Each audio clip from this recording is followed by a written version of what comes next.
¿Qué tal? Buenos días. Pues aquí estoy de nuevo, su psicóloga Isabel Galván, para tocar un tema que seguimos con el tema de la paternidad. Y el día de hoy voy a hablar sobre lo que es la paternidad débil y padres débiles, padres facilitadores. Miren, de manera generacional, el tema de la paternidad o la actividad de la paternidad ha cambiado mucho. Si bien es cierto que en años muy pasados, estoy hablando de, pues quizá ya ni siquiera de los padres, sino de los abuelos, la figura del padre era una figura, y de la madre, era una figura amenazante. O sea, el hijo tenía miedo realmente de los padres. ¿Por qué? Porque pues educaban, primero que nada, educaban con golpes. Porque por falta de conocimiento, los padres pensaban que el hijo tenía que saber lo que ellos querían como padres. Los límites eran demasiado rígidos y las demandas de los padres a veces eran demasiado altas para las capacidades de los hijos. Entonces, generacionalmente eso ha venido cambiando y en su momento era otra vida, era otra forma de socializar aún como familia, pero durante generaciones hubo gente que sufrió mucho porque pues no eran respetados como seres humanos. Los hijos eran un objeto que los padres manipulaban, hacían, exigían, etcétera, ¿no? Simplemente vamos viendo que si la hija, en el tiempo de mis abuelos, la hija se embarazaba, pues era una marca, era un pecado y a veces iban a dar a un convento y abortaban, etcétera, ¿no? Entonces, la sociedad familiar ha ido evolucionando, ha ido humanizándose también, pero en este momento está pasando otro fenómeno, que es la polaridad. Entonces, de venir de padres o de abuelos sumamente rígidos, sumamente estrictos, etcétera, que no fueron precisamente agradables para la humanidad, ¿qué está haciendo el ser humano? Se está yendo al otro extremo, a la otra polaridad. Y entonces hoy encontramos que muchos papás, en la búsqueda de ser diferentes a su historia familiar o a la historia social de la humanidad, se están convirtiendo entonces en padres débiles, que tampoco ayuda al ser humano. ¿Y qué es un padre débil? Es un padre que tiene miedo de ejercer su autoridad ante el hijo. Tiene miedo de que como no sintió un amor fraternal hacia esos padres tan fuertes que nunca pudo ver a la cara, que mucho menos los pudo superar, y tuvo ese sentimiento de rechazo hacia esos padres, entonces no quiere que sus hijos sientan ese mismo rechazo. Y entonces, ¿qué pasa? Se convierten en papás muy débiles, y a lo mejor, o la mayoría de las veces, de manera muy inconsciente. No lo están haciendo diciendo, yo no quiero que mi hijo sienta ese rechazo que yo sentí, ese coraje que yo sentí por mi papá, por mi mamá. No es consciente, es una actitud inconsciente.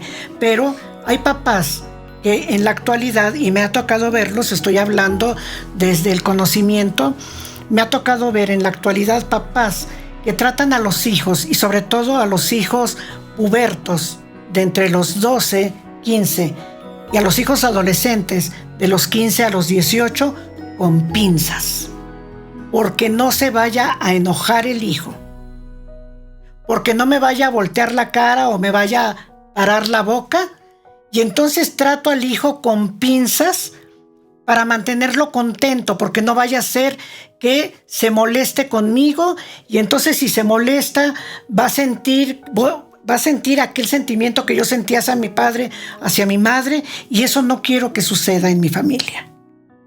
Y eso está pasando mucho ahorita. Esos padres débiles, yo no digo que al hijo se le violente, mucho menos que se le hable con agresión, con malas palabras. Ya lo hablé en lo que es la crianza. No necesitamos eso como padres. El simple hecho de sabernos autoridad, ya con eso tenemos para, de la mejor manera, con todo el amor del mundo y con todo el respeto, decirle a un hijo: ¿sabes qué, hijo? Esto no está bien. Pero ahorita está pasando lo contrario. Papás muy débiles, papás que llegan a negociar situaciones que pueden ser dañinas para el hijo, como consumo de drogas, consumo de alcohol. Hijos a los que se les permite a una edad inadecuada, porque todavía no son autosuficientes del todo, y se les permite llegar y que la novia duerma en la casa de los padres, ¿sí? Y entonces los padres empiezan a cambiar su sistema de vida para adaptarse a los hijos. Había un anuncio, creo, o era una película, ya no recuerdo ahorita, donde un hijo ya adulto sienta a los padres y les dice: oigan, papás, pues quiero decirles que pues ya llegó el momento de separarme de ustedes. Y los papás así de que: ay, pues qué bueno, ¿no? Ya se te estaba haciendo tarde. No lo dicen, pero su expresión lo dice así. Entonces ya después de que el hijo les da todos sus razonamientos del por qué quiero que nos separemos y todo, cierra diciéndoles: pues creo que ya es momento, papás, de que se vayan de la casa. O sea, suena muy cómico, pero así está sucediendo.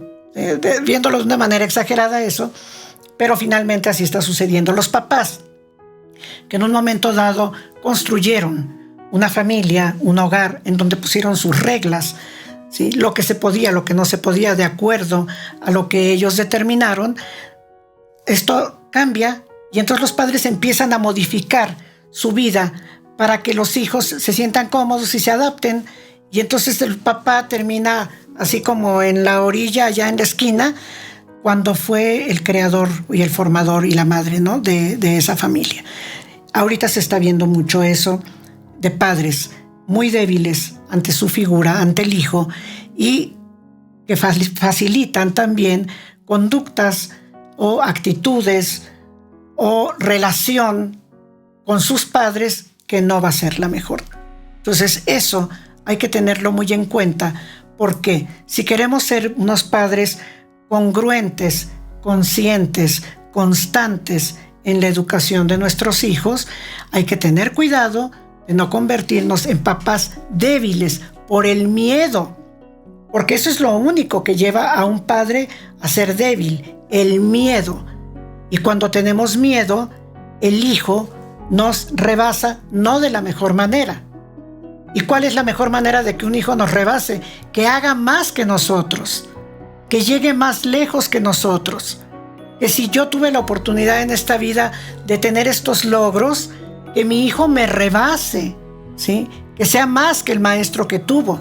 Eso está bien. Pero cuando el padre es débil, el hijo rebasa, pero de una manera inadecuada. Y termina casi diciéndole al papá y a la mamá cómo deben de ser, lo cual no es adecuado. Y esos padres que tienen miedo se convierten en padres muy facilitadores, en padres que quieren estar dando todo, que quieren mantener al hijo, ¿sí? Que no quieren vivir, ahora sí lo que dice la psicología, el nido vacío. Y el nido vacío es natural, debe de ser, aún dentro de la misma casa. Si el hijo, por circunstancias especiales, se queda en el núcleo y dentro de ese núcleo formando su propia vida, ya es un nido vacío. De alguna manera ya lo es, porque el hijo ya está haciendo su vida. Ahora, si el hijo se sale del núcleo y forma por otra parte su vida, entonces ya el nido vacío es totalmente real. Y los padres venimos a eso. Entonces no podemos ser padres. Bueno, sí podemos, No debemos ser padres débiles ante nuestra autoridad. Debemos ser padres fuertes. ¿Por qué? Porque un padre mínimo, le lleva al hijo 20 años de experiencia. Y esos 20 años el hijo nunca va, por más que corra, nunca nos va a poder rebasar. Hay más experiencia, hay más vida por parte de los padres, y eso nos obliga a ser padres fuertes, padres que no somos débiles. El hijo muchas veces no ve el alcance de sus actos, el padre sí los ve. Y entonces cuando el padre, aun viendo que aquello puede no ser saludable y lo permite, está siendo un padre débil. ¿Y saben qué pasa con un padre débil? El hijo se confunde. Porque el hijo no está diciendo, ay, mi papá qué débil, mi mamá qué débil, ay, mis papás, ¿por qué me están permitiendo esto, aquello? Claro que no. El hijo se deja llevar. ¿Tú me lo permites? Bueno, quiere decir que está bien. Y entonces confundimos al hijo. Y no se vale. Porque si yo llevo 20 años de experiencia, 20 años de vida, y yo veo que ese paso que tú estás dando, que esa decisión que estás tomando, te va a llevar a una consecuencia dolorosa, mínimo te lo tengo que decir, sin temor a que te enojes, sin temor a que me dejes de querer, porque puedes enojarte. Claro que los hijos nos enojamos con los padres, claro que sí, pero la vida nos enseña finalmente que esos padres tenían razón. Yo trabajando en el centro de rehabilitación, me tocó ver papás que con lágrimas en los ojos y casi como secuestro, llevaban a su hijo a internarse. ¿Por qué? Porque ya los papás habían hecho todo lo que podían y el hijo no entendía. Y cuando ese hijo a los 2-3 días entraban a la consulta psicológica, lo primero que nos decían a las psicólogas era, no quiero volver a ver a mis papás en la vida. Es más, me voy a cambiar el apellido. No los quiero volver a ver. Chamacos de 14, 15, 18 años. ¿Sí? Claro que estaban muy enojados. ¿Por qué? Porque los habían frustrado, pero los papás sabían lo que estaban haciendo. Los papás sabían a dónde los iba a llevar ese caminar. Y los hijos se enojaban. Y por lo mismo no se les permitía ver a los papás durante 3 meses hasta que se hacía un trabajo fuerte, psicológico. Y a los 3 meses el hijo decía, gracias papá, gracias mamá, por lo que hiciste. Esos son papás fuertes. Entonces, un padre débil, un padre amigo, se convierte en un facilitador. Y tu misión como padre fue, número 1, decidida por ti. Número 2, otorgada por Dios y la naturaleza. Eso implica una responsabilidad. No puedes ser el amigo, la amiga, el compa. No puede ser eso. No debe ser eso. Los amigos se buscan en la calle. Esos son los amigos, fuera de casa.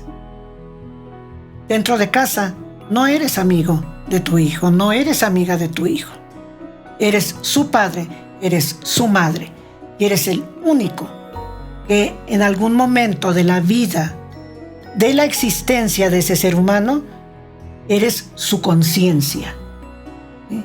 Como Pinocho con su conciencia acá. Porque era un muñeco de madera. Traía su conciencia. Entonces, mientras el hijo no desarrolla, no crece, no se prepara para salir a la vida y expandirse, nosotros somos la conciencia del hijo. Y si no eres esa conciencia, entonces estás siendo un padre, una madre, facilitador. Y entonces, ¿sabes cómo va a adquirir la conciencia el hijo? Con los golpes que le dé la vida, con los frenos que le ponga la sociedad, la ley. Hay una carta muy bonita de un adicto a su madre, donde le dice, ¿por qué no me pusiste límites? ¿Por qué me permitiste? Y esa persona cometió un delito muy fuerte y entonces sufre la pena de muerte. Y antes de entrar a que le apliquen las inyecciones para quitarle la vida, escribe esa carta a su madre, ¿sí? Reclamándole, ¿por qué fuiste tan débil? ¿Por qué facilitaste todas mis conductas cuando eras la única que te dabas cuenta de lo que estaba haciendo mal? Entonces, como padre, mientras tu hijo no demuestre ser alguien capaz en la vida, que pueda con su propia vida o con lo que está construyendo, porque no está en edad todavía, te toca hacer esa conciencia. ¿Sí? Y tienes que aprender entonces a decir no. Y para decir no, no se necesita pegar de gritos, no se necesita insultar, no se necesita golpear. Simplemente hay que aprender a nuestros hijos a decirles no. Porque tu conciencia te da esa autoridad. El padre que no dice no y se sostiene es un padre débil, es un padre facilitador, y el único que va a salir muy lastimado por ser esto, en primer lugar, va a ser tu hijo. Ese ser que tanto amas es el primero que va a sufrir tu debilidad. Y en segundo lugar tú. Porque yo soy madre y el dolor de un hijo a veces duele más que el propio. Y todavía más cuando reconocemos que fuimos parte de ese error por no haber dicho a tiempo no. Yo te invito a que reflexiones. Y si te estás reconociendo como un padre amigo, como un padre compa, como una madre amiga, eso es el sueño dorado de los papás ahorita, es que soy el mejor amigo de mi hijo, soy la mejor amiga de mi hija. No, perdón. No puede ser eso. Porque entonces, ¿a quién le vas a otorgar la paternidad y la maternidad? Si tú eres el amigo, si tú eres la amiga, entonces ¿quién va a ser el padre? ¿Quién va a ser la madre de ese hijo? Pues la calle, los amigos. Y eso es un título que es intransferible. No se lo puedes dejar a nadie. Ese te toca únicamente a ti. Y ser padre y ser madre implica decirle a nuestros hijos, no, hijo, no. ¿Te toca frustrarlo? Claro que sí. Ese es tu papel en la vida, no ser amigo. Y si tu hijo se enoja, en el momento en que tú le pones un límite, la vida le dirá que tenías razón. Y entonces te lo va a agradecer.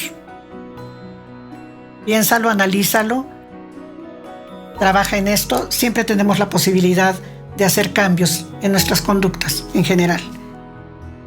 Y recapacitar y retomar el camino correcto.